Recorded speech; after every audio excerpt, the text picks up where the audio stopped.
Deus.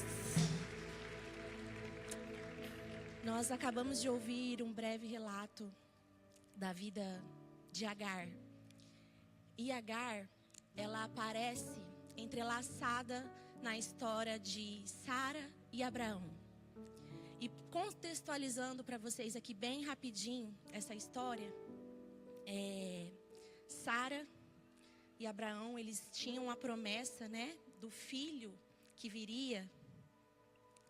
E ali, diante dessa promessa que já não acontecia, estava demorando para acontecer, Sara se vê querendo dar o seu jeitinho para resolver a questão. Ela já estava de idade avançada e o filho da promessa não vinha, e ela quis dar o seu jeitinho. E é importante a gente entender esse contexto, porque, de certa forma, Agar, ela acabou sendo usada ali, nessa situação, né? Porque ela era serva, ela era uma escrava, e em nenhum momento foi perguntado a ela se ela queria aquilo que foi proposto. Sara, para dar o seu jeitinho, ela sugere a Abraão que ele se deite com a sua serva, Agar, para assim o filho da promessa chegar em seus braços. E em nenhum momento foi perguntado para Agar se ela queria. E é diferente para nós, hoje, num contexto de liberdade, tentar se colocar um pouquinho no lugar dela, certo? Eu não consigo me imaginar sendo me feita essa proposta, e eu não tendo o direito de responder que sim ou que não. E ali, sem essa opção, Agar se deita com Abraão, e nela é gerado um filho. E dentro dessa condição, ali quando ela percebe que ela está esperando um filho, gera dentro dela, vamos dizer assim, que um ego, talvez. Porque lá naquele tempo, as mulheres, elas eram valorizadas, elas eram mais valorizadas quando elas se davam em casamento e quando elas tinham filhos. Então, Agar estava ali gerando um filho do seu mestre, Abraão. E é importante dizer também, gente, que naquele contexto, as mulheres, as escravas, elas carregavam uma responsabilidade de representação das suas senhoras. Então, quando Agar, ela se deita ali com ele, era como se estivesse representando a própria Sara naquele local. Então, o filho que ela geraria já não seria somente dela, mas de Sara também. Por isso que Sara propôs isso.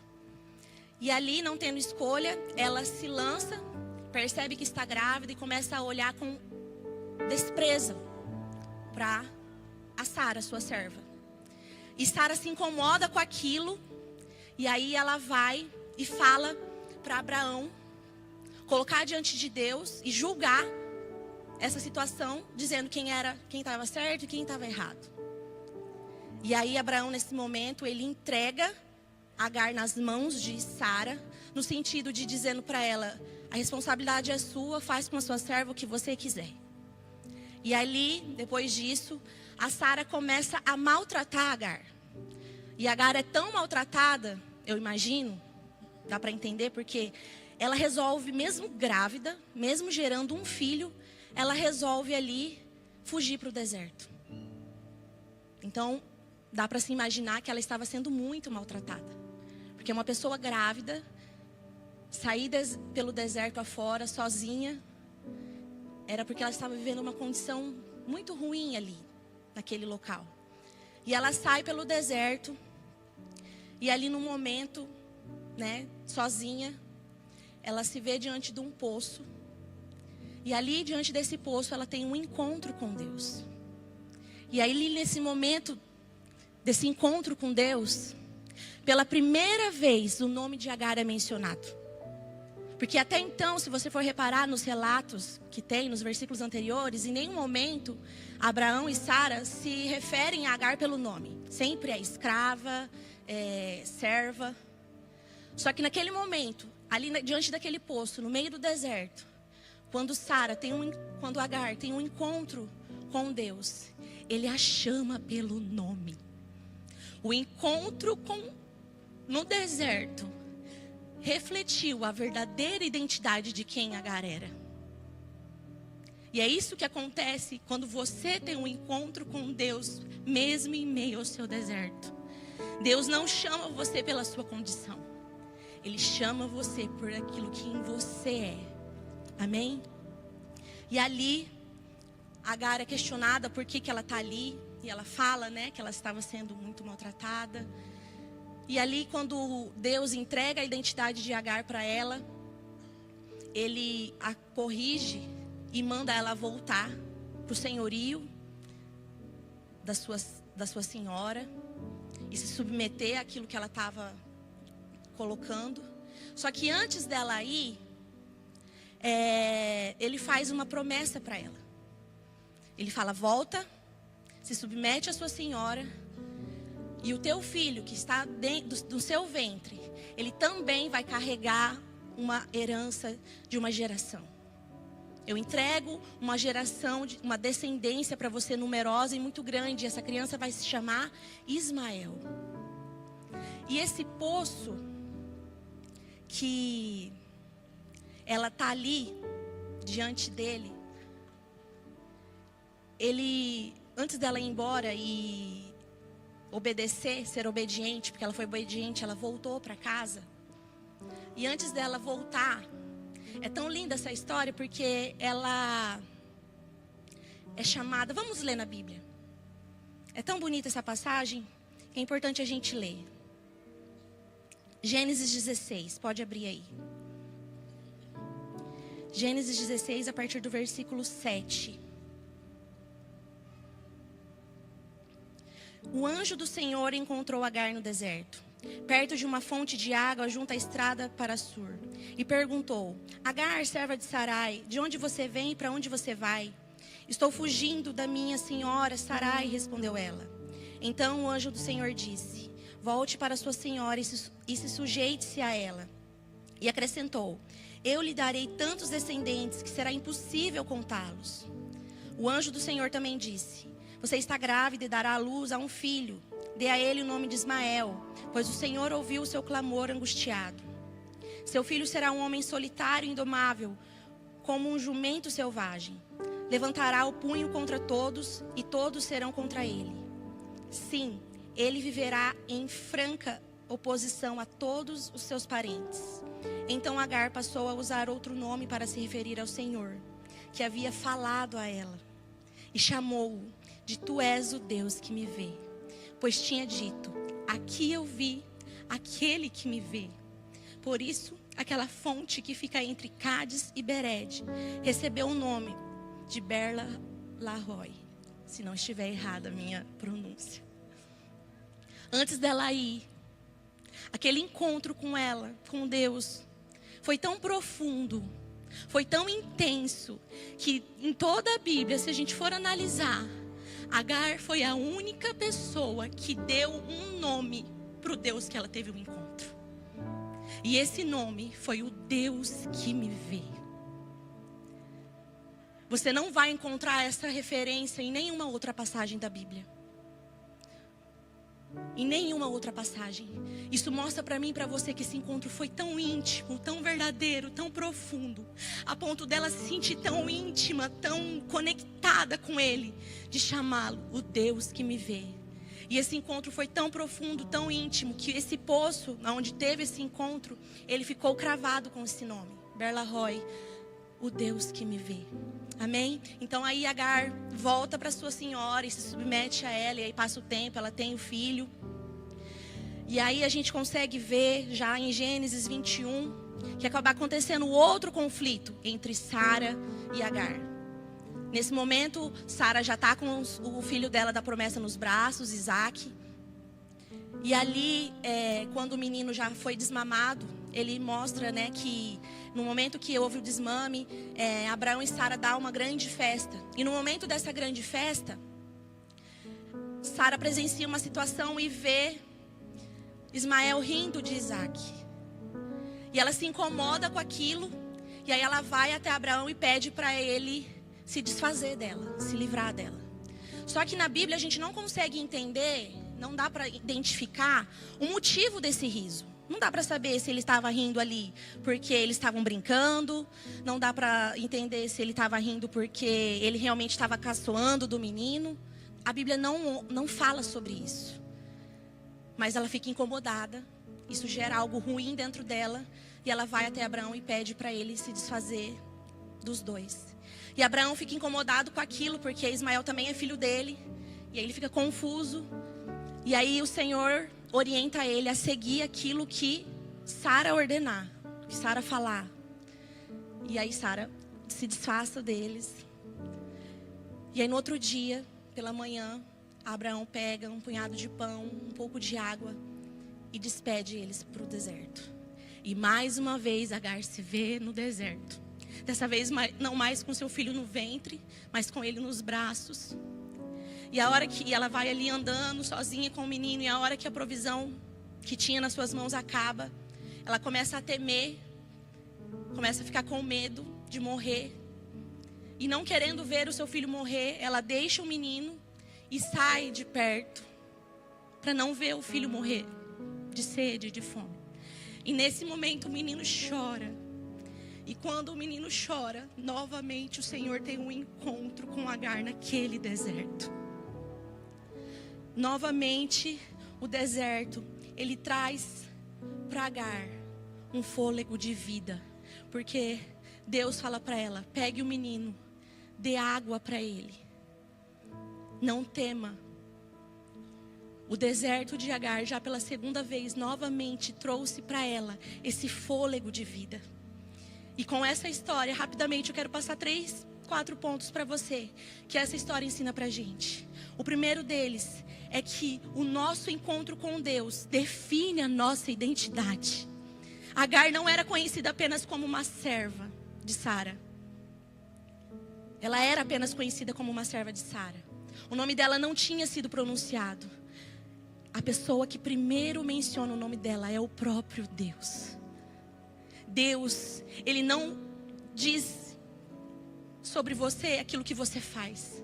Você não é conhecido para Deus pelos bem-feitos das suas mãos. Você não é conhecido por Deus por aquilo que você sabe ou que você não sabe. Você não é conhecido por Deus por aquilo que você faz ou não. Você é aquilo que a palavra de Deus diz que você é. E Ele diz para você que você é um filho amado, que você é uma filha amada. Quantas vezes a gente tem permitido que a sociedade dite qual é a nossa história? Através das nossas falhas, através dos nossos erros. Quantas vezes você não olha pelo espelho e não vê apenas a sua dor, o seu fracasso, as suas limitações? Mas hoje Deus trouxe você aqui para dizer que você é muito mais do que tudo isso. Amém? O segundo ponto que a gente aprende com essa história é que o nosso encontro com Deus nos dá força para obedecer. Em Gênesis 16:9 a gente vê isso. Quando Deus encontra com Agar, Ele faz um pedido difícil para ela. Ele fala para ela, volta para sua senhora e se sujeite a ela. É difícil isso, não é? Como assim voltar para um lugar de dor? Como assim voltar para um lugar de sofrimento? Como assim voltar para um lugar onde eu sou exposta? Como assim voltar para um lugar onde é difícil perdoar? Qual é o problema que você tem evitado enfrentar na sua vida hoje? Quem é que talvez você está evitando perdoar, meu querido e minha querida? Qual é a dor que você talvez não está querendo tocar ou não está deixando Deus tocar na sua ferida para evitar que você sinta mais dor? Sabe, quando Deus ele dá essa orientação para Agar, Ele estava pedindo para ela voltar, mas agora ela já tinha uma certeza de que ela não estava sozinha. Ele estava com ela. Por isso é assim comigo e com você também. Talvez Deus hoje esteja pedindo para você, Deixar Ele tocar em alguma dor que você está segurando e protegendo.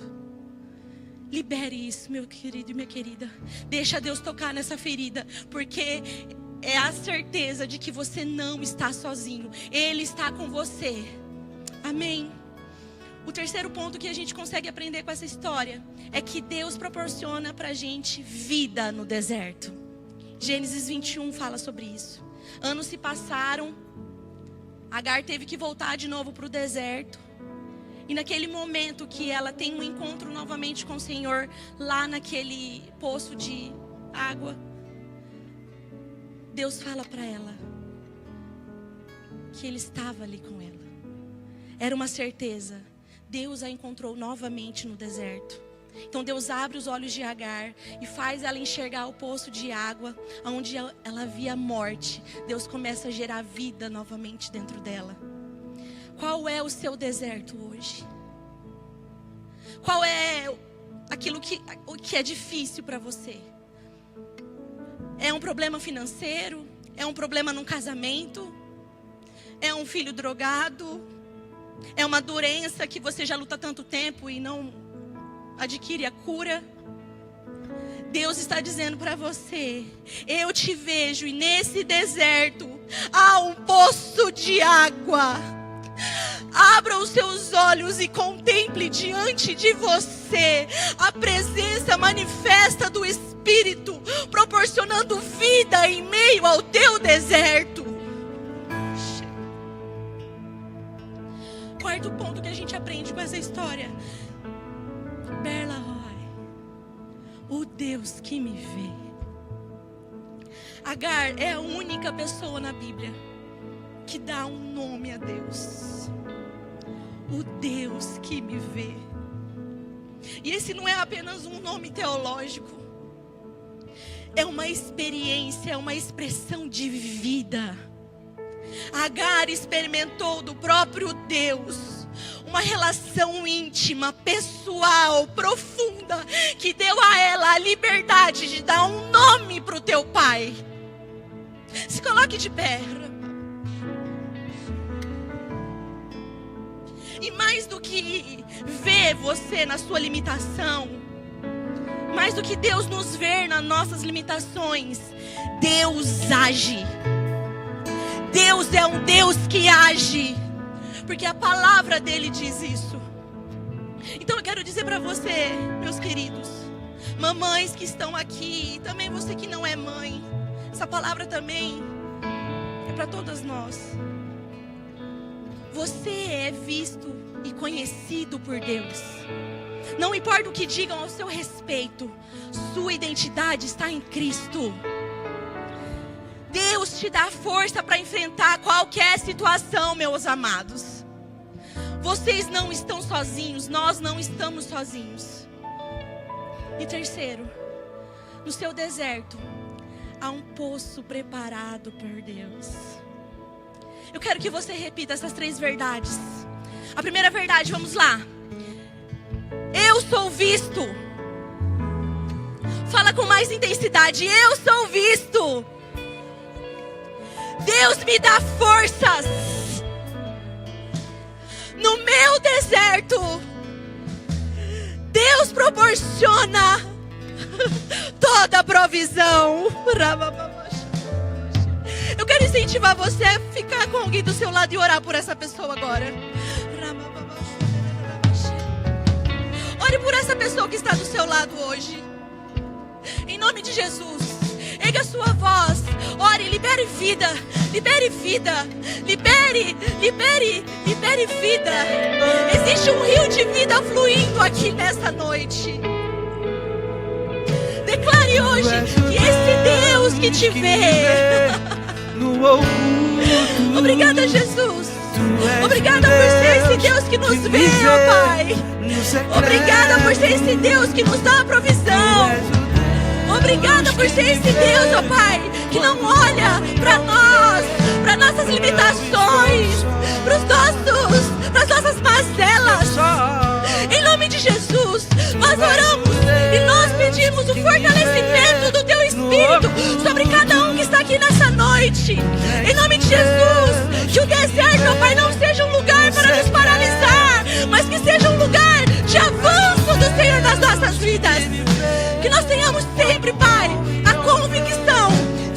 nosso deserto. O Senhor é esse Deus que nos vê, em nome de Jesus. Tu és o Deus em nome de Jesus. que me vê no oculto. Tu és o Deus que me vê no secreto. Tu és o Deus que me vê quando o homem não me vê. Eu não estou só. Aleluia. Você pode aplaudir o Senhor nessa hora, amém? Pode se assentar no seu lugar. A gente vai ter um momento muito especial agora. A gente preparou um talk aqui com algumas mães. E hoje pela manhã foi um momento muito precioso. Um momento de vulnerabilidade, um momento onde a gente pôde ouvir histórias da manifestação do Senhor sobre a vida dessas mães, e famílias foram tocadas aqui nessa manhã. E eu creio que o Senhor vai fazer o mesmo. Amém? E esse microfone aqui?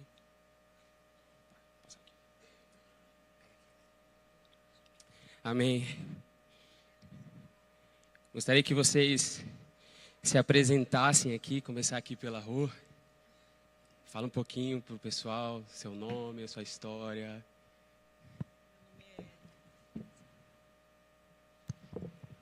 Agora sim. Meu nome é Rosângela.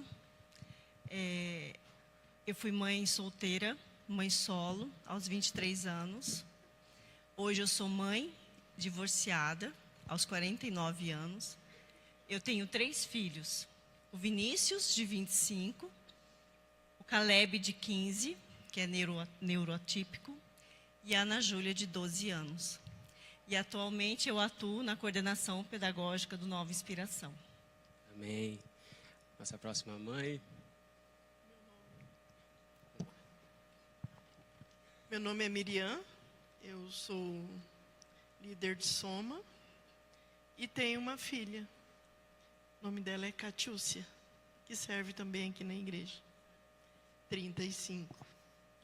Eu hoje estou com 58 anos. Glória a Deus. Amém. Eliane. Meu nome é Eliane, sou mãe de 4 filhos, porém eu tenho 3 aqui comigo. A minha segunda gestação, eu tive uma gestação que foi interrompida devido a um aborto espontâneo. E tenho 3 filhos lindos, 3 filhos homens. E dizem que ser avó é ser mãe 2 vezes, então eu também tenho uma netinha de 3 anos e sou psicóloga. Oi, ela é a minha psicóloga, entendeu? Maravilhosa. Eu falei que a gente pode fazer bem uma terapia aqui hoje, vocês vão se identificar com muita coisa. Eu sou a Camila, tenho 35 anos, tenho 3 filhos, sou a esposa do pastor Henrique, cadê ele lá andando com o carrinho lá, que bonitinho.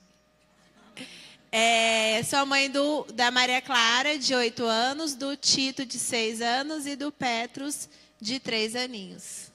Certo, então aproveitando o gancho aqui, queria falar com a pastora Camila. A gente estava conversando ali na salinha a respeito dessa questão, né, de você como uma referência para nós aqui na nossa comunidade, como uma figura de influência mesmo na nossa vida, e ao mesmo tempo uma figura que nos inspira também através da sua vulnerabilidade, né, através daquilo que o Senhor faz, não somente na força, mas também na fraqueza.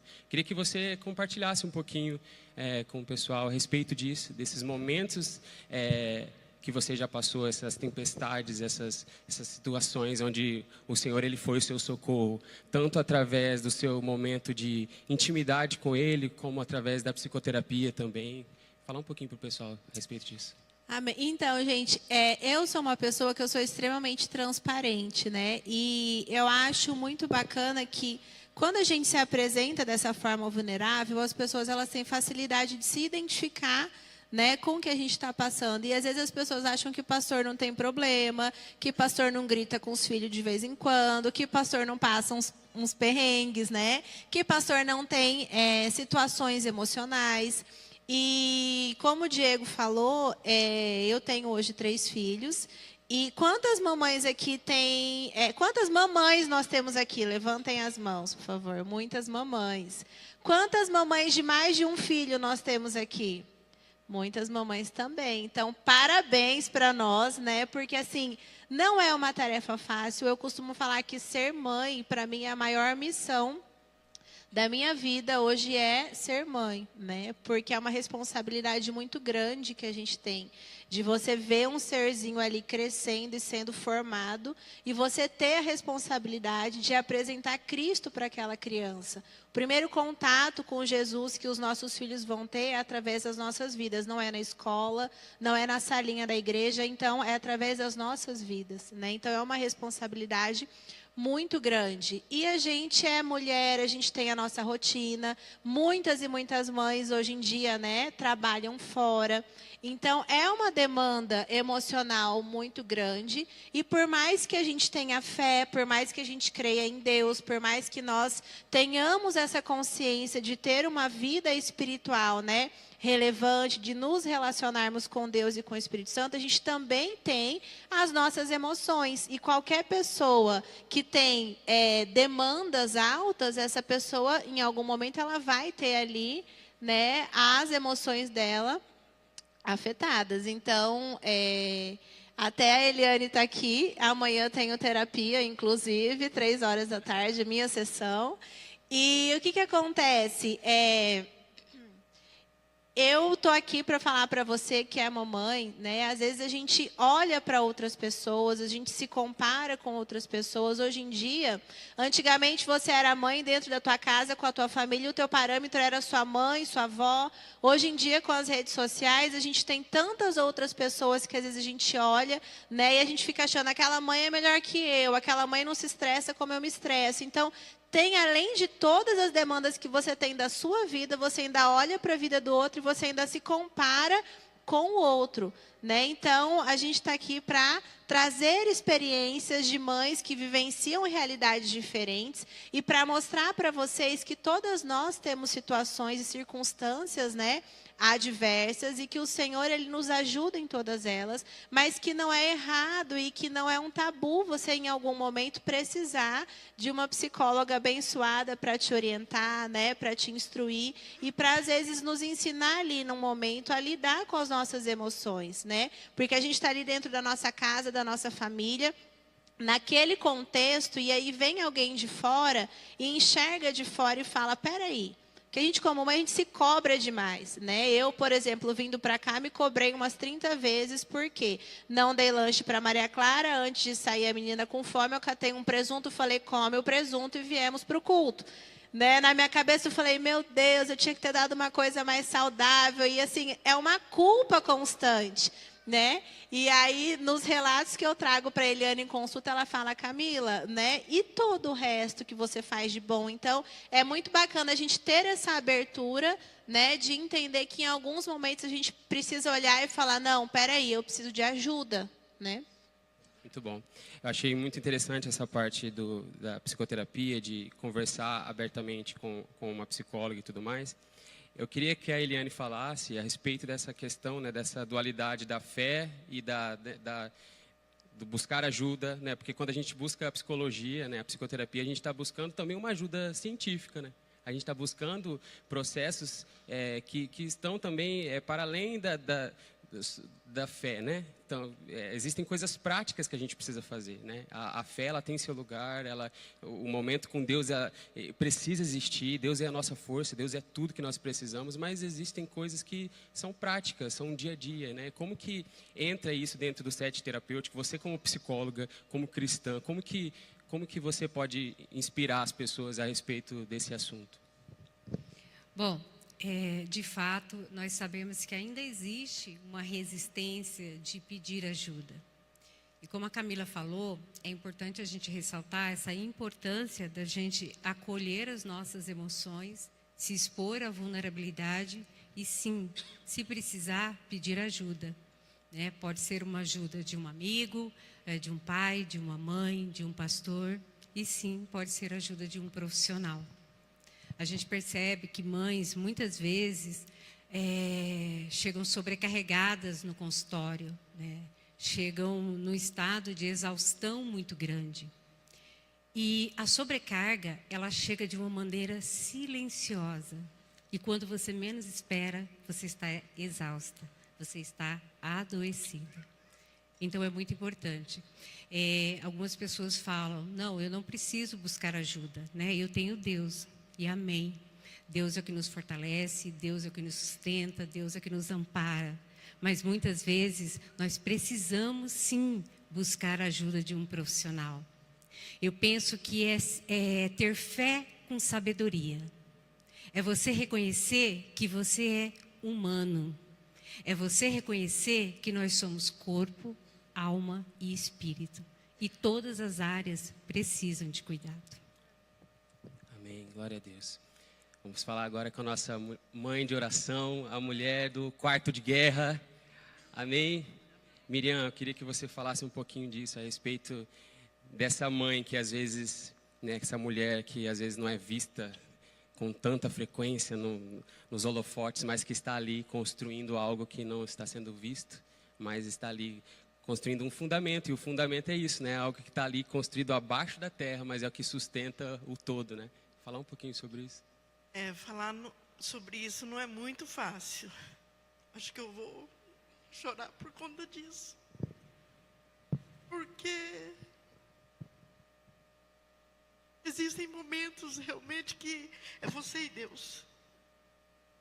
Independente de como está a sua casa. Tem coisas que você vê e tem coisas que a tua família não vê. Então você tem que orar, você tem que buscar. Eu acho assim, eu tenho a alma realmente de intercessora. Sabe aquela coisa de você não interceder só pela tua casa, mas pelas pessoas que estão à sua volta? E às vezes eu sinto isso. Você falando sobre ser mãe, né? Eu fui mãe aos 22 anos de idade. Então não conhecia muito, não tinha as informações que tem hoje. Então foi muito difícil para mim. Mas hoje eu estou vivendo o que eu não vivi lá atrás com meu neto. Meu neto está com 10 meses e a minha filha está grávida de 3 meses. Então, a minha família cresceu. E a oração faz parte do nosso dia a dia. Não há possibilidade de você viver sem oração. A oração te tira do lugar onde, aquele que eu disse, ninguém te vê. E te leva a lugares que também ninguém te vê. É muito bom saber que você me viu assim, como uma mulher que ora. E hoje eu tenho a minha família, sou casada há 36 anos, tenho a minha filha, meu genro, que também entrou para a minha família como um filho. E eu pedia para Deus, um homem de Deus, para caminhar com a minha filha, né? Então, hoje a minha família, eu vejo ela amparada nos braços do Senhor.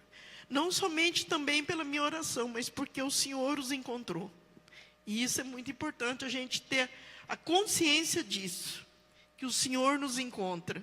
É Ele que nos vê primeiro, é Ele que vem de encontro a nós primeiro. E as mulheres, elas são frágeis até um certo ponto. Porque quando ela caminha em direção ao Senhor, ali ela se fortalece. Ali ela tem uma visão ampliada. E ela não fica paralisada. Ela continua, porque ela sabe onde ela quer chegar. Então, eu convido as mulheres aí que orem, porque a oração, ela te traz vida, e vida em abundância. Amém?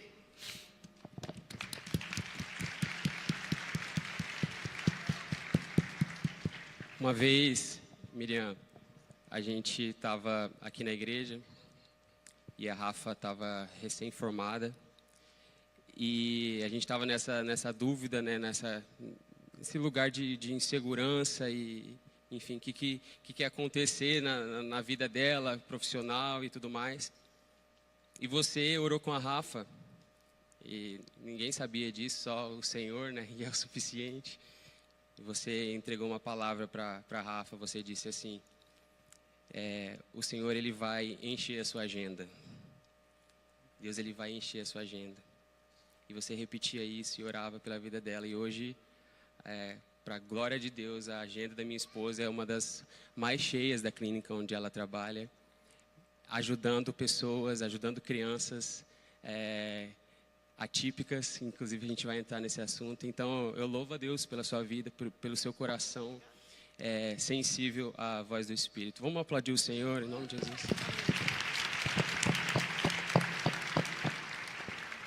E agora falando desse assunto, né, a minha esposa ela é psicóloga também, que trabalha com crianças com transtorno do neurodesenvolvimento. E você é uma mãe atípica, uma mãe que passa por isso no dia a dia. Que você explique para as pessoas o que é ser uma mãe atípica, o que é ter uma criança com um transtorno, né, a respeito, falar um pouquinho que não é uma doença, né, porque doença ela necessariamente tem uma cura, né, falar um pouquinho sobre isso.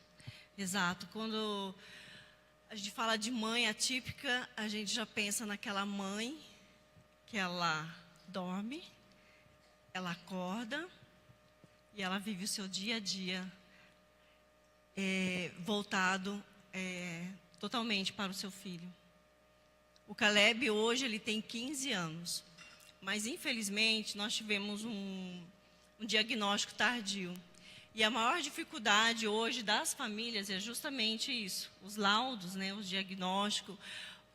Hoje os pais atípicos, né, as mães, né, atípicas, eu falo as mães, porque infelizmente é um dado muito triste. Mas hoje a maioria das mães atípicas não tem o pai ao lado, assim como eu. E esse é o nosso maior desafio, porque a gente tem que ir atrás, a gente tem que correr. O primeiro desafio é isso, é você não desistir, é você persistir. Fala muito de mãe atípica ser forte. Nós não somos fortes. Nós precisamos ser fortes. Nós precisamos viver o extraordinário. Porque não é fácil você olhar para o seu filho e você não saber qual vai ser o futuro dele. E quando veio o diagnóstico do Caleb, eu me culpava muito. E eu sei que tem muitas mães que se culpam, muitas mães que não aceitam. É a negação, vem primeiro a negação. Porque você acha que o seu filho, ele é neurodivergente por sua culpa, por algo que você fez. Como eu disse no começo, eu fui mãe solo aos 23 anos. Não foi fácil. Hoje eu sou mãe solo aos 49 anos, com 3 filhos. E quando a gente é mãe atípica e tem mais de um filho, você tem que, além do seu filho atípico, você tem que olhar os seus outros filhos típicos.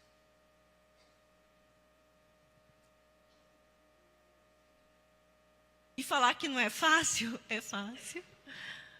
Não é fácil. Mas não é impossível. Quando a gente tem uma rede de apoio, eu tive uma rede de apoio que é a minha família, a minha irmã, que está ali hoje, a minha sobrinha, é o meu cunhado.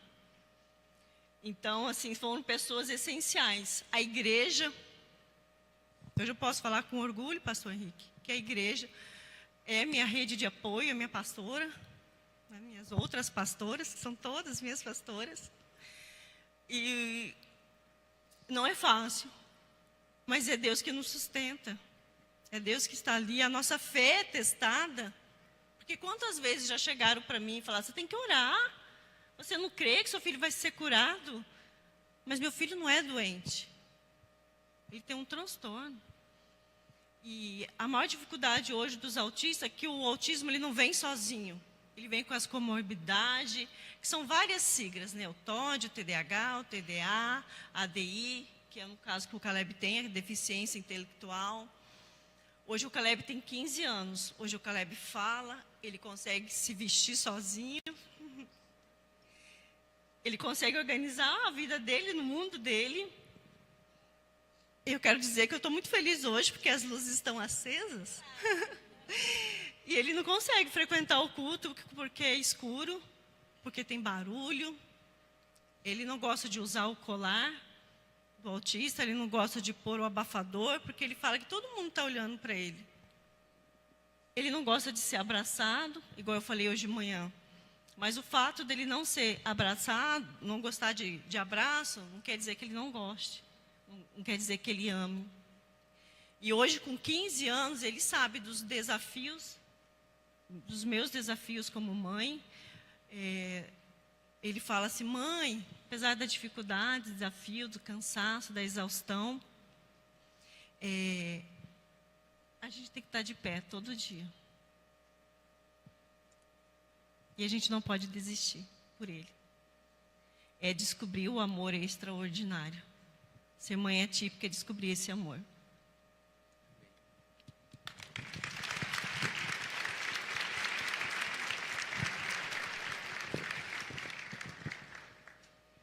Ser mãe é uma missão bem desafiadora.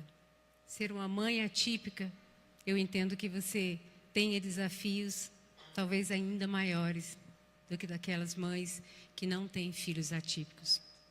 São desafios diferentes. Todos nós temos nossas dores, né? Então, a gente não tem como comparar, mas nós temos como ter um parâmetro. E quando a Rosana falou da questão de rede de apoio, que ela foi mãe solo, eu queria só reforçar algo que eu falei pela manhã também. Eu sei que aqui tem muitos papais, né? E às vezes chegam pessoas até mim, mulheres, e falam: o meu marido me ajuda. Ou às vezes chega o marido e fala para mim: quando a minha esposa precisa, eu ajudo ela. Pai, não é sobre ajudar, é sobre paternar. Maternar e paternar são verbos de presença. Cada um tem a sua autorresponsabilidade. Ainda que a grande maioria das vezes exista uma maior responsabilidade da mãe, talvez porque ela fica a maior parte do tempo, talvez porque nós lidamos com as nossas emoções de uma forma diferente dos homens. Mas o paternar, como o maternar, é cuidar, é educar, é proteger, é acolher, é ser responsável. É no dia a dia você demonstrar o amor pelos seus filhos com ações.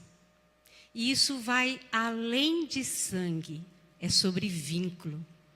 Muitas vezes, pai e mãe não têm a oportunidade de ficar durante o dia com seus filhos porque estão no seu trabalho. Muitas vezes os filhos ficam, né, ou com cuidadoras, ou com uma avó, ou com uma avó, ou com um irmão mais velho. Às vezes uma amiga vem para te dar um suporte. Isso é sobre vínculo. Gente, faz tanta diferença a gente ter uma rede de apoio.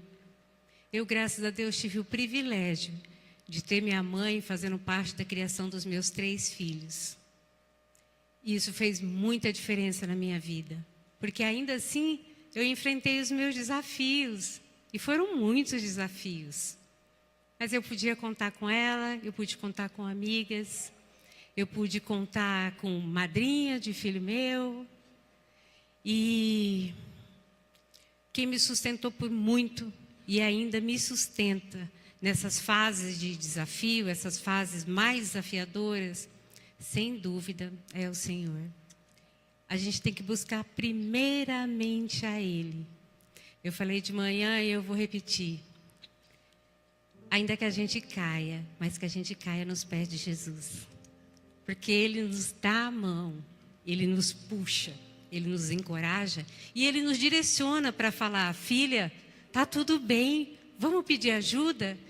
Porque muitas vezes eu sou de uma geração onde a minha mãe, eu vi a minha mãe, eu vi os meus avós, até pela situação, pela realidade do qual elas conviveram. Muitas vezes a gente cresce achando que a gente tem que dar conta de tudo. E a gente se cobra muito. Tem fulana que dá conta, eu também tenho que dar conta. A minha mãe deu conta, eu também vou dar conta. Isso é inspirador e isso nos fortalece. Mas se precisar, não hesite em pedir ajuda. Muitas vezes a gente olha para uma mãe e pensa que está tudo bem. E que ela não está cansada. E está cansada. Porque a maternidade é maravilhosa. mas ela traz grandes desafios. É isso. Dá tempo? Só para encerrar a minha participação, se eu puder deixar um recado para as mamães que estão aqui, se inspire em outras mães, se inspire em outras mulheres, mas jamais se compare. Jamais pense que o ideal de mãe é aquela mãe. O ideal de mãe para o seu filho é você. Amém? Os nossos filhos, eles são herança do Senhor. Ele nasceu na sua família. Ele nasceu da sua barriga, ou ele chegou na sua família, para as mamães que são mamães por adoção, porque o Senhor enviou o teu filho para você.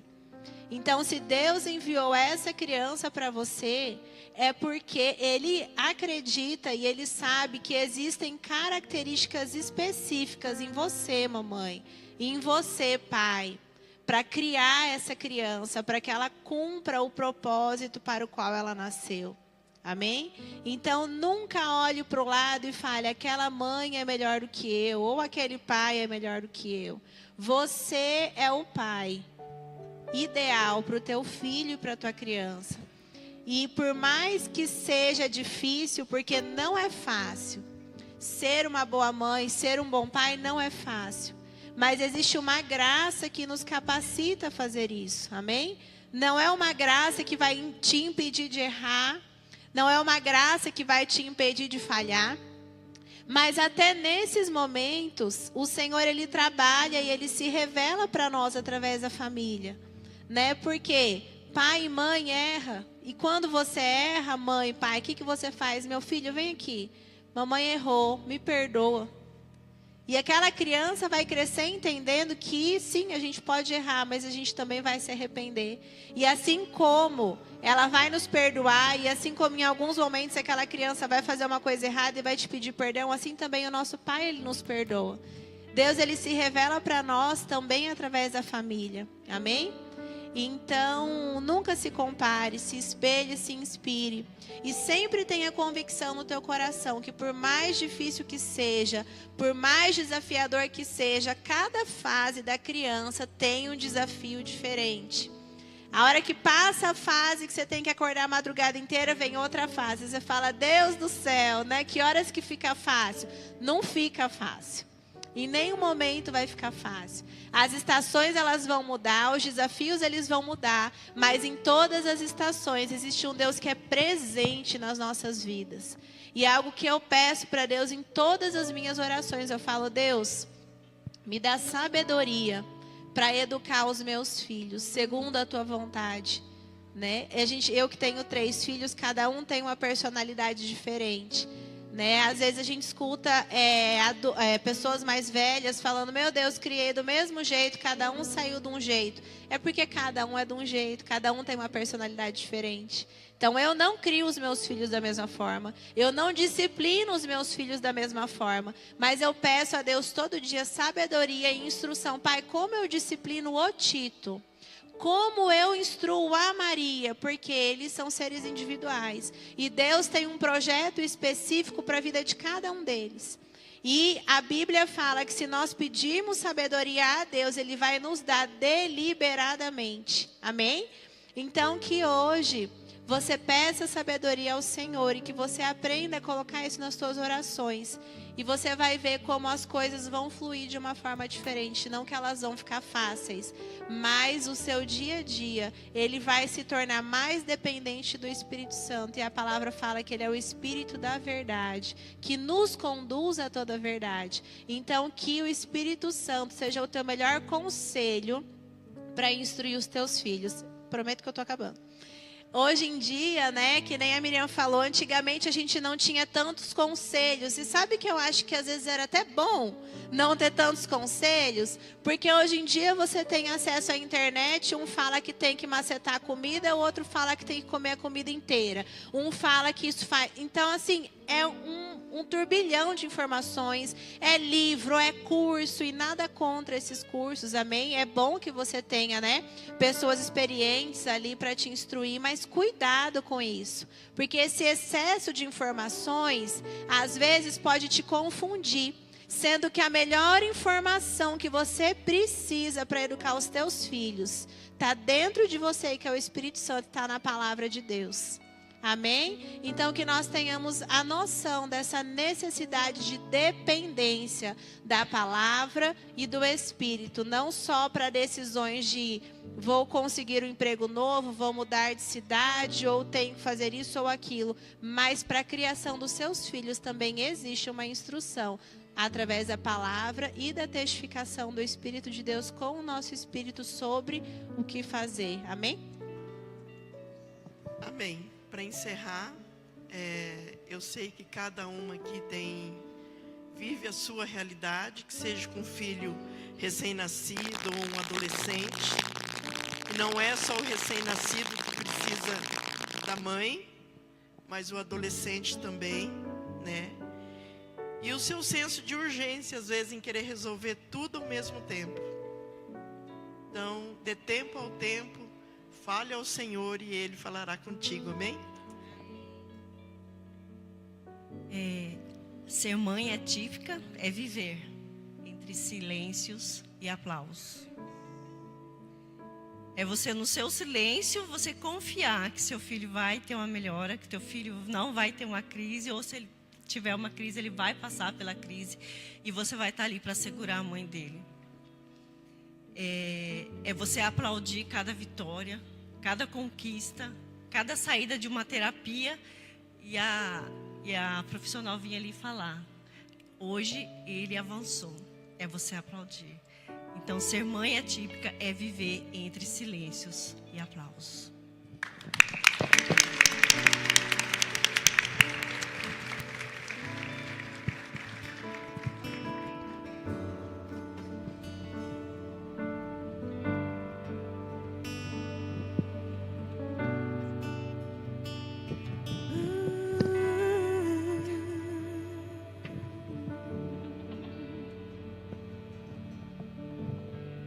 Em meio ao caos, tua voz me guiará. Em meio à tempestade, segurança tu serás. Em meio ao caos,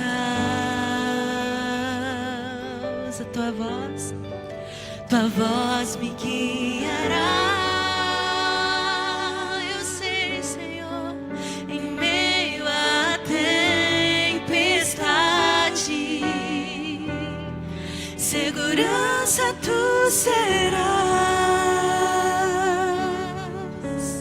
É Senhor sobre os ventos, é Senhor sobre as águas, é Senhor nos altos céus, é Senhor aqui.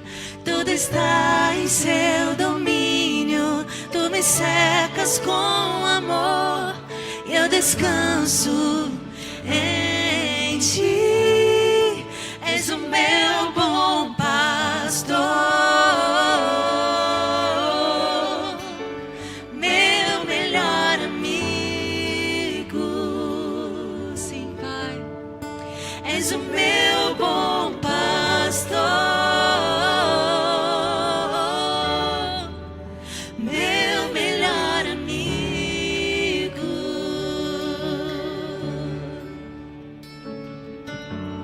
Eu sei que nunca me deixarás. Eu sei que o teu amor jamais passará. Ele jamais passará.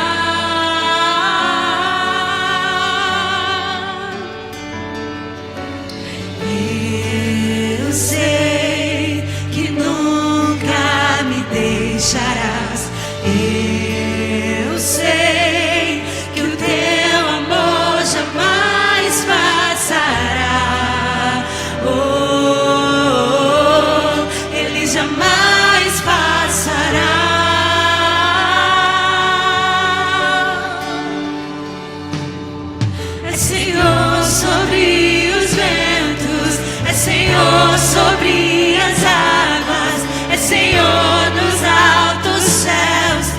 Senhor aqui. Tudo está em seu domínio. Tu me cercas com amor e eu descanso em teus braços de amor. És o meu bom pastor, o meu melhor amigo. És o meu bom pastor, meu melhor amigo.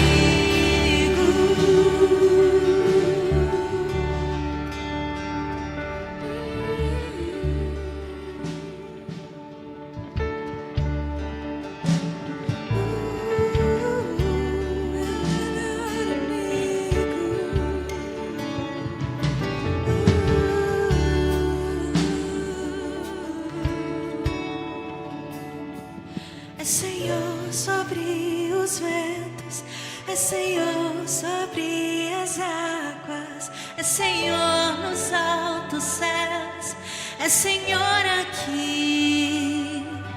Tudo está em seu domínio, tu me cercas com amor e eu descanso em ti. Vamos cantar isso, igreja. Meu melhor amigo, és o meu bom pastor, meu melhor amigo. Se você tem convicção que Ele é o seu pastor, dê um aplauso ao Senhor. Adore o nome dEle nessa noite. Amém, aleluia. Graças a Deus. Você pode se assentar. Nesse momento nós teremos uma palavra breve. E logo após, para finalizarmos, teremos uma apresentação das crianças e um aviso muito importante para ser compartilhado com a igreja. Amém? Bom, eu gostaria de ler um texto que se encontra lá em 1 Samuel, capítulo 3, verso de número 19. 1 Samuel, capítulo 3, verso de número 19, diz assim: E crescia Samuel, e o Senhor era com ele, e nenhuma de todas as suas palavras deixou cair em terra. E todo Israel, desde Dan até Berseba, conheceu que Samuel estava confirmado por profeta do Senhor. Amém, queridos? Eu quero hoje ministrar em cima dessa temática, entre silêncios e aplausos. E esse tema, ele nos convida a refletirmos sobre os desafios da vida, sobre as dinâmicas, sobre as nuances da vida. E fato é que a vida, ela nos coloca na rota de vivermos entre silêncios e entre aplausos. Existem momentos de introspecção, momentos de silêncio, onde talvez uma crise se instala, onde talvez uma notícia que você não esperava chega até você. Momentos de silêncio, talvez, onde uma frustração se avizinha. Momentos onde ficamos com talvez um sonho adiado. Momentos de silêncio, onde a trilha sonora é uma pausa na nossa vida. Mas a vida também nos coloca na rota de celebrarmos momentos de confraternização, momentos de aplauso. Momentos onde um sonho se realiza, uma promessa se cumpre, onde uma formatura é celebrada, onde uma confraternização se estabelece. Momentos onde talvez a trilha sonora seja: hoje a minha vitória tem sabor de mel. A vida nos convida a estarmos nessas nuances. E Salomão capta muito bem esse sentimento em Eclesiastes capítulo 3, onde ele vai dizer: existe tempo para todo propósito debaixo do céu. Existe tempo de plantar, mas também existe tempo de colher. Salomão vai dizer que existe tempo de celebrar, de jubilar, mas também existe tempo de chorar. E o texto que nós lemos aqui, que nós acabamos de ler, é um texto sobre a vida do profeta Samuel. E nós estamos aqui, irmãos, diante de um momento de aplausos. O texto diz para nós que Samuel foi reconhecido por toda a nação de Israel como o profeta do Senhor. O texto diz que desde Dan até Berseba, todo Israel reconhece Samuel como verdadeiramente um profeta. Reconhece que Samuel não falava simplesmente of the king, of the power, mas que verdadeiramente ele era um profeta. E além de profeta, Samuel também, ele era juiz e sacerdote. Samuel é reconhecido. Quem era Samuel? Samuel era filho de Ana e Eucana. Coisa linda, os nomes combinando. E a Bíblia não relata que nesse momento onde Samuel foi reconhecido, a Bíblia não nos diz se os pais de Samuel estavam presentes, se a mãe de Samuel estava presente naquele momento de aplauso. Pode ser que sim, pode ser que não. Mas mesmo que os pais não estivessem presentes ali naquele momento, os frutos da criação de Samuel, os frutos do trabalho do pai e da mãe estavam ali. Amém? Mesmo na ausência, os frutos do cuidado de um pai, de uma mãe, de uma família, eles se fazem presentes em momentos de aplauso. Semana passada nós estávamos celebrando um casamento de um casal de jovens aqui da igreja, e foi uma cena, um casamento muito lindo, e uma cena me marcou muito. O pai da noiva, enquanto ela não está presente, o pai está dormindo, descansando no Senhor, já há alguns bons anos. Mas ali naquela entrada da noiva, ela simbolizou a entrada do pai com uma figura, um balão que estava representando a figura do pai. Ele não estava presente fisicamente, mas o fruto da sua entrega, da sua dedicação estava presente lá. Amém? Maravilhoso. Então, existem momentos de aplausos, e a vida nos convida a vivermos esses momentos de aplausos. Existem momentos que nós somos colocados nessa rota. Então, que nós possamos aprender a não nos intimidarmos nos momentos de festa. Festeje, celebre, se alegre, tire a picanha da geladeira. Amém, tio Maia? Celebre, festeje. A vida nos convida a momentos de aplauso. O nosso Deus é um Deus de festa. Israel tinha 7 festas anuais. Jesus participou da celebração de um casamento. Então a vida nos convida a momentos de aplauso. Fato é que talvez a mãe de Samuel não estivesse ali, a Bíblia não diz se Ana estava ou não, mas fato é que a mãe de Samuel construiu um caminho de aplausos para o seu filho. Amém? Graças a Deus. Mas também a mãe de Samuel, Ana, trilhou uma rota silenciosa. Esse texto que nós lemos, nós estamos aqui por volta do ano 1000 a.C., na época do período do juizado. E a Bíblia nos conta, né, que o marido de Ana, chamava Eucana, ele tinha 2 mulheres, Ana e Penina. Amém, irmãos? 2 mulheres, 2 cartões de crédito, aleluia, 2 sogras. Amém? Bom, aqui nós, biblicamente, né, a poligamia não é um padrão bíblico. O padrão bíblico foi estabelecido no Éden. A Bíblia fala diversas vezes a respeito disso, da união entre um homem e uma mulher. Cristo e a igreja é a tipificação do casamento perfeito. Existem algumas razões culturais, econômicas, alguns vão apontar como um período de tolerância, né? Matthew Henry vai dizer que embora a poligamia tenha sido tolerada por um tempo, ela frequentemente gerou problemas e desavenças nas famílias. O ideal original de Deus para o casamento é claramente estabelecido em Gênesis. Amém?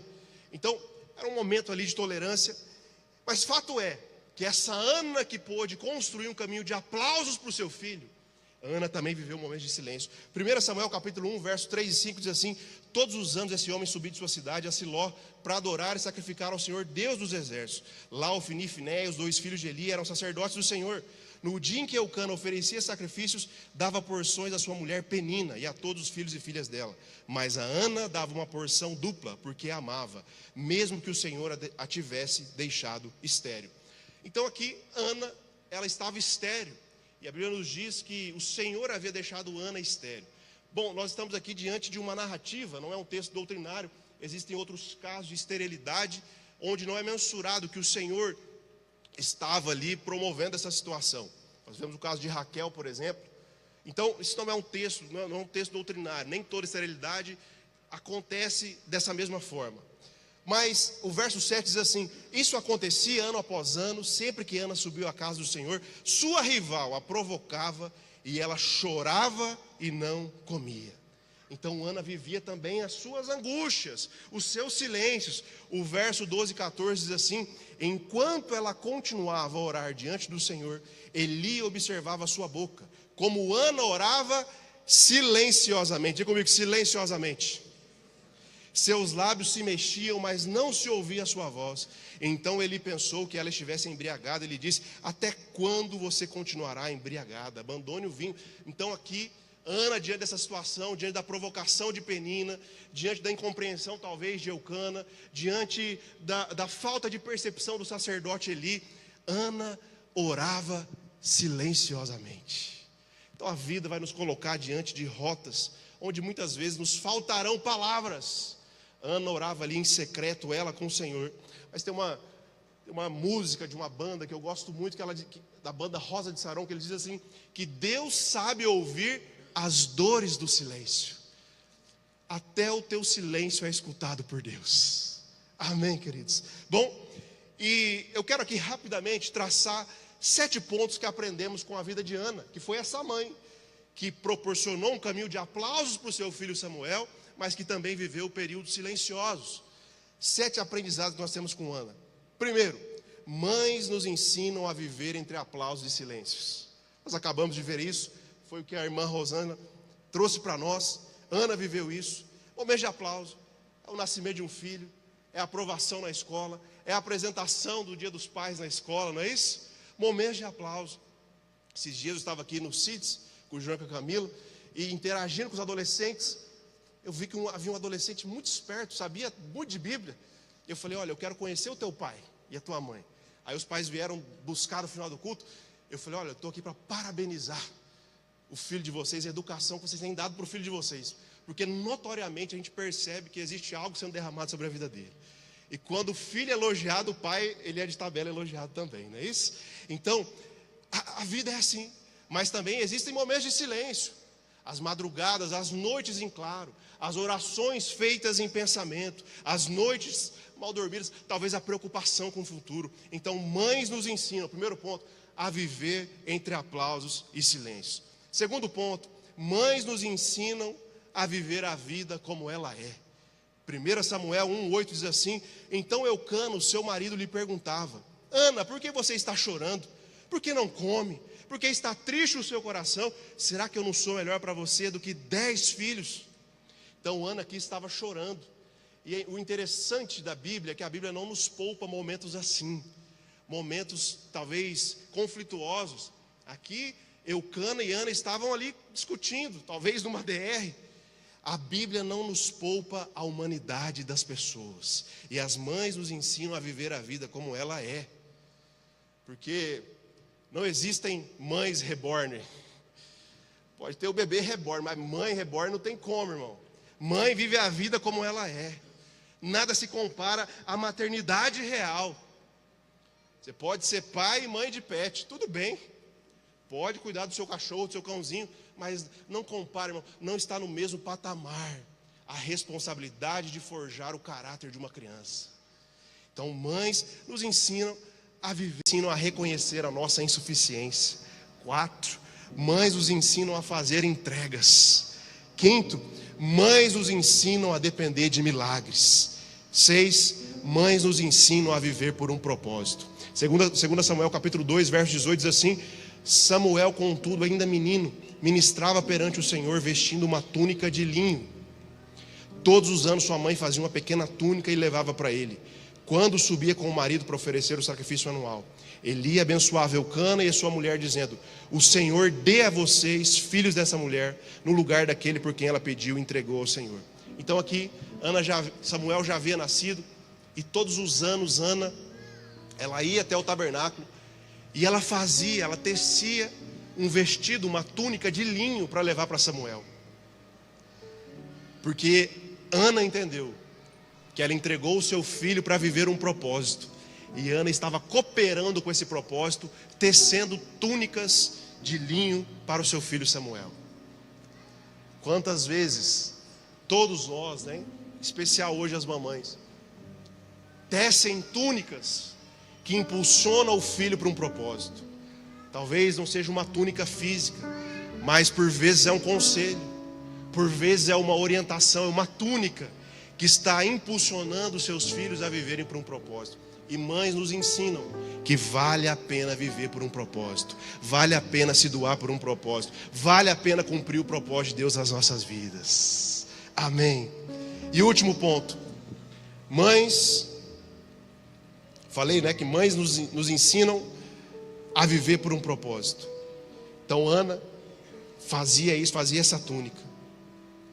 E o sétimo ponto, mães apontam, o amor de mãe aponta para o amor de Deus. Amém, querido?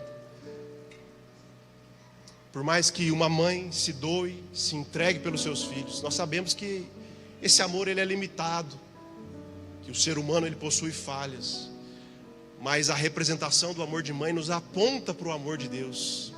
O pastor Henrique ministrou pela manhã sobre características, né, maternas que são expressas para que nós possamos entender em alguma medida, em alguma perspectiva, o amor de Deus pelas nossas vidas. O amor de mãe é quase perfeito, mas mesmo assim ele pode falhar. Mas o amor do nosso Pai, ele é perfeito. Isaías 49:15 diz assim: será que uma mãe pode esquecer do seu bebê que ainda mama e não ter compaixão do filho que gerou? Aí ele continua: embora ela possa se esquecer, porque acontece, infelizmente, eu não me esquecerei de ti. Amém? Mesmo que uma mãe se esqueça do filho que amamentou, eu jamais me esquecerei de ti, assim diz o Senhor. Amém, queridos? O amor de uma mãe aponta para o amor de Deus, mas só o amor de Deus é perfeito sobre as nossas vidas. Eu quero finalizar perguntando como você chegou aqui nessa noite, nesse Dia das Mães. Quem é você nesse Dia das Mães? Talvez você seja aqui hoje uma mãe com gratidão nos lábios. Mas talvez você seja uma mãe que entrou aqui em crise. Pode ser também que você esteja aqui e foi talvez a sua história abandonado por uma mãe. Mas Isaías 49:15 nos garante que mesmo que uma mãe se esqueça de um filho que amamentou, o Senhor jamais se esquecerá de ti. Talvez você nunca tenha conhecido os seus pais, talvez você nunca provou de um lar afetuoso, talvez você esteja tentando ser mãe, talvez você esteja solteiro, talvez você não tenha mais a sua mãe aqui, mas o Senhor hoje está nos lembrando que entre silêncios e aplausos, Ele é o Deus que nos vê e Ele é o Deus que nos ouve. Ele é o Deus que nos vê e Ele é o Deus que nos ouve. Eu não sei qual é a sua situação, qual é a sua condição. Talvez você esteja literalmente vivendo entre silêncios e aplausos, e talvez muito mais silêncios do que aplausos. Mas o Senhor te trouxe aqui nessa noite para te lembrar que independente do estágio ou da estação que você esteja vivendo, Ele quer ser a sua companhia, o seu socorro bem presente na hora da angústia. Entre silêncios e aplausos, o que mais importa é termos a certeza de uma companhia, irmãos. Porque fato é que na vida nós vamos percorrer, trilhar caminhos assim, caminhos de silêncios, caminhos de aplausos. Mas e entre silêncios e aplausos, que a gente sempre se lembre que haverá um Deus que se faz presente, que Ele é o nosso bom pastor, que Ele é o nosso melhor amigo, e que Ele é o Deus que nos ouve, e Ele é também o Deus que nos vê. Então nesse Dia das Mães, você entrou aqui nessa noite, não conheço a sua história no íntimo, mas o Senhor está te lembrando que existe um amor que é perfeito sobre a sua vida, que é o amor de Deus por você, que Ele não esqueceu de você, que Ele não esqueceu da sua história, que Ele sabe o seu nome, que Ele te ouve e que Ele te vê. Feche seus olhos, nós vamos orar e já vamos celebrar uma canção com as nossas crianças, amém? Pai, em nome de Jesus, muito obrigado pela Tua palavra, ela é viva e ela é eficaz. Pai, nós estamos aqui prestando um culto ao Senhor e também refletindo sobre esse aspecto tão importante da maternidade, que apontam, Deus, fagulhas de um amor que é perfeito, fagulhas de um Deus que nos ama de modo perfeito. Pai, nós queremos declarar sobre a vida de cada irmão e cada irmã que está aqui, que eles possam ter a convicção, a certeza de que nas nuances da vida, entre o vai e vem da vida, nos momentos de silêncio, nos momentos de introspecção, mas também nos momentos de aplauso, de festejo, que o Senhor disse que seria o Deus conosco, o Emanuel, o Deus conosco, e de fato o Senhor é nas nossas vidas o Deus conosco.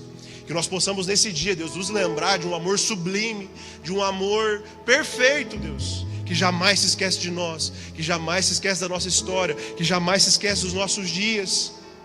E mesmo que uma mãe possa até se esquecer de um filho, o Senhor jamais se esqueceria de nós.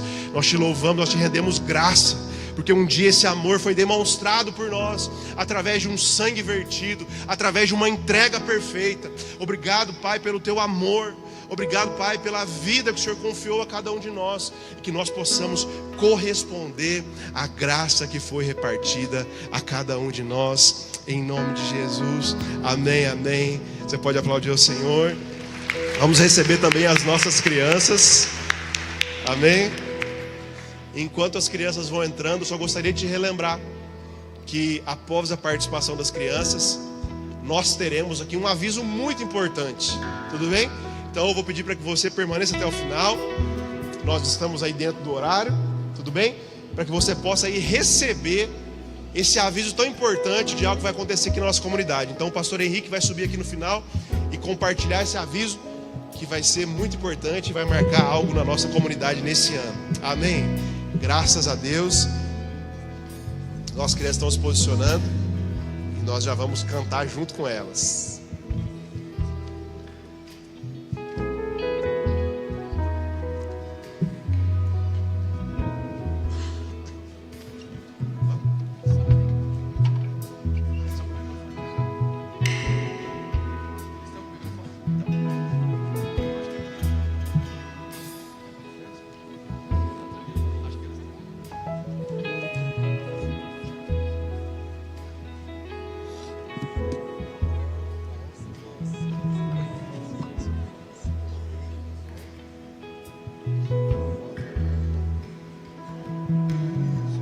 Oi?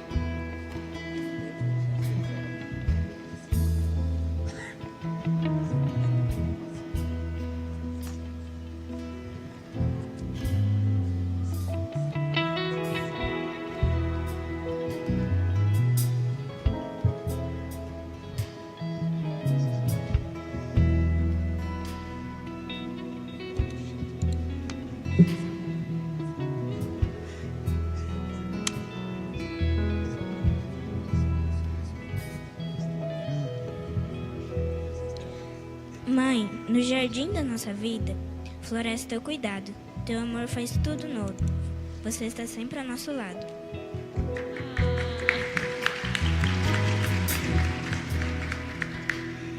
Na mesa do dia a dia, serves com dedicação. Teu carinho alimenta nossa alma e coração. No silêncio, nos aplausos, sempre estás a ensinar. Com graça e sabedoria nos conduzes a amar.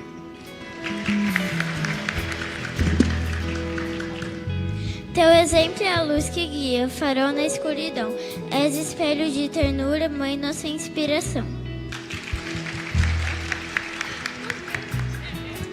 Cada gesto teu revela o cuidado do Senhor. Tua alegria nos renova, transborda em puro amor.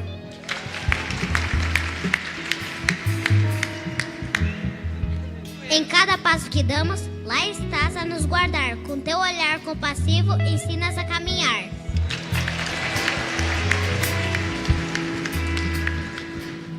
Hoje, com todo carinho, queremos te exaltar. Mãe, presente de Deus, Pai, viemos te homenagear.